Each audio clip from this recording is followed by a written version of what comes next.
Hey guys, this is Justin. Hello and welcome to another video. Hope all of you are doing really well. Before we get into the content, and today we'll be discussing some of the specialized tech of the CIS, I did just want to announce that tonight, hopefully I can get this video up beforehand, I will be discussing Tales of the Empire. I haven't done any videos on it yet, so if you want my thoughts, well, that is where you'll hear them. Anyway, today's question comes from Matt, who says, why didn't the CIS use Umbaran tech like their fighters and tanks for offensive purposes? We had another related hashtag AskAct question recently where Zap asked, or demanded rather, that I talk about the Geonosian Sonic weapons and the Umbaran arsenal from the Clone Wars. And both of those are definitely related. And when people think of the Clone Wars, usually they think about clones fighting battle droids. In reality, it was much more complex to that, as we see quite frequently in the Clone Wars TV show, which actually does a pretty good job of showing the reality of the conflict. Reality in air quotes, of course. Although the CIS and the Republic were both militarized governments, they were made up of member states. Umbara, for example, or Geonosis, were member states of the CIS. Naboo, a member state of the Republic, and much of the galaxy, although not all, was split down this line. This is interesting because in the pre-Clone Wars era, we saw a decline in funding towards the Central Republic military, with individual systems being largely responsible for taking care of their own needs vis-a-vis defense. Obviously, there were limits on what you could and could not build, but even in Episode 1, we see, for example, the N1 starfighter. That's something created by the Naboo to protect themselves. It's not a Republic starfighter, it's a Naboo starfighter. Just like many of the weapons at the Battle of Kashyyyk are Wookiee weapons. Obviously, with the beginning of the Clone Wars, the Republic built up its own central military. However, the assets produced by individual planets didn't just disappear, and I'm sure many intensified shipbuilding for that extra line of defense, especially if they were wealthier systems. We don't know a ton about how local defense forces were controlled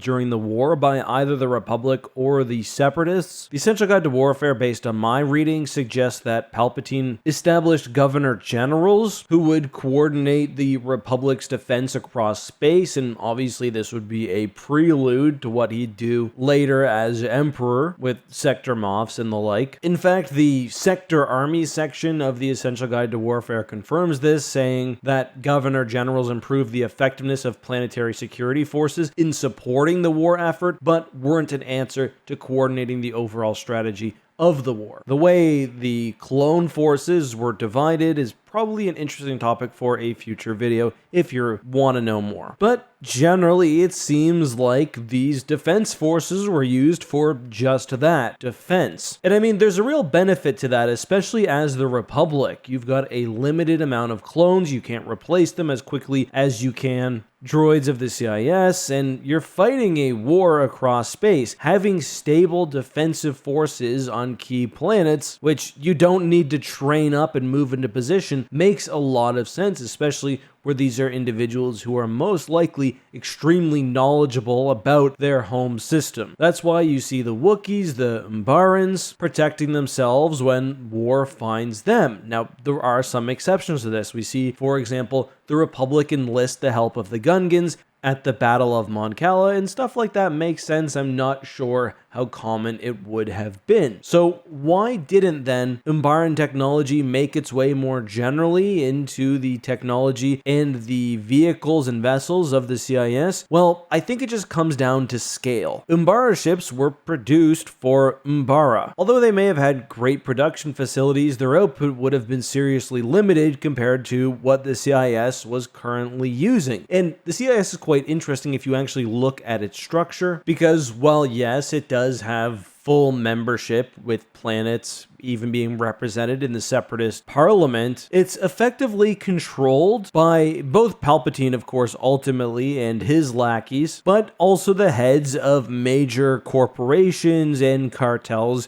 within the galaxy. For example, if we look at the CIS Council in Episode 3, we see, among others, Newt Gunray, of course, of the Trade Federation, Wat Tambor of the Techno Union, San Hill of the Intergalactic Banking Clan, Pascal Argenti of the Corporate Alliance, Shu Mai of the Commerce Guild, Poggle the Lesser of Geonosis. And what you'll probably notice is that not only are these powerful corporations, they are corporations providing the military hardware for the CIS. If you look at CIS ships, many of them are simply called like the Commerce Guild Destroyer. That's the Recusant, by the way. Or the Banking Clan Frigate. That's the Munificent. Or the Trade Federation Battleship. How it basically worked is these corporations brought not just their assets, but their manufacturing capabilities. Having, 100 munificents ready to go at the beginning of the war was certainly helpful, and I'm just making that number up. But what's far, far more useful is the industrial capacity to,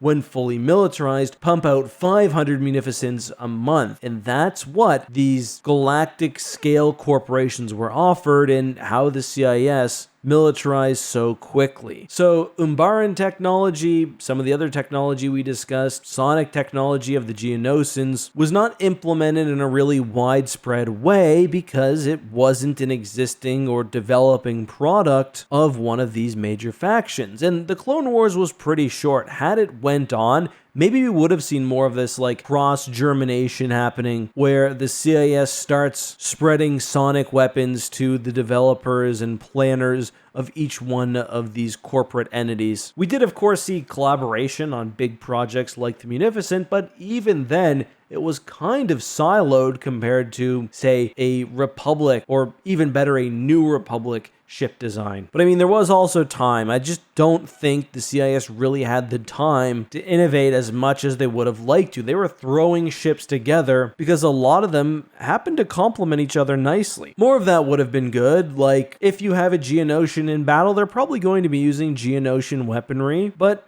maybe the production should have been expanded and they could have had sonic weapons routinely in the hands of battle droids. I'll just sort of end this video off by taking a look at the Banking Clan frigate bit in the Essential Guide to Warfare. When the Banking Clan agreed to support the CIS, Chairman Sandhill committed thousands of Banking Clan frigates to the cause, as well as droid troops from his organization's Feared Collections and Security Division. The Banking Clan owned a number of space stations outside of the galactic disk, which housed secret vaults, communication facilities, and meeting spaces. In the run-up to the Clone Wars, many of those extragalactic stations were refitted as shipyards and staffed by workers toiling in lonely exile above the bright wheel of the galaxy. Those shipyards and others on IGBC-affiliated worlds such as Gwari turned out tens of thousands of Banking Clan frigates for Dooku's cause. That's all I've got, though. Before I go, however, I do want to answer an Ask Ek Patreon question. If you want to have a really good shot, perhaps guarantee of getting your question answered, I'm still working on the specifics, go to patreon.com/Eckhart'sLadder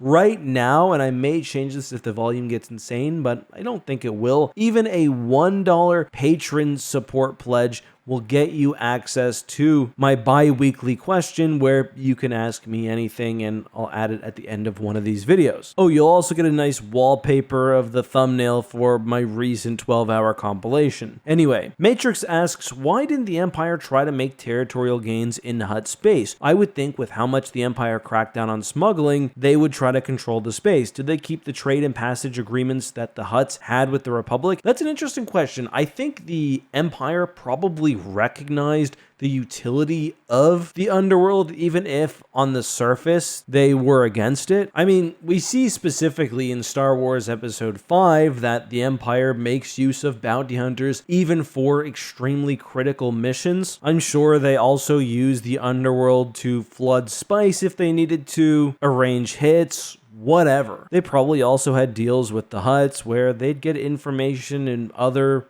assets in exchange for that protection. It wouldn't have been easy also. I mean, the Hutts did have forces of their own, and the Empires quite simply had bigger bugs to crush. It's kind of the same reason why they didn't really go after the Hapens or some of the other quasi-governments of this era, which I've covered in a video in the past. But that's all I've got for today. Thanks for watching. Again, the Patreon will be linked down below. It really helps if you support. Things are slow right now. I'll be honest, I'm doing completely fine. But if you do want to help the channel out and the operation we've got here, consider it. Till next time, guys, be safe, have a good one, and may the Force be with you.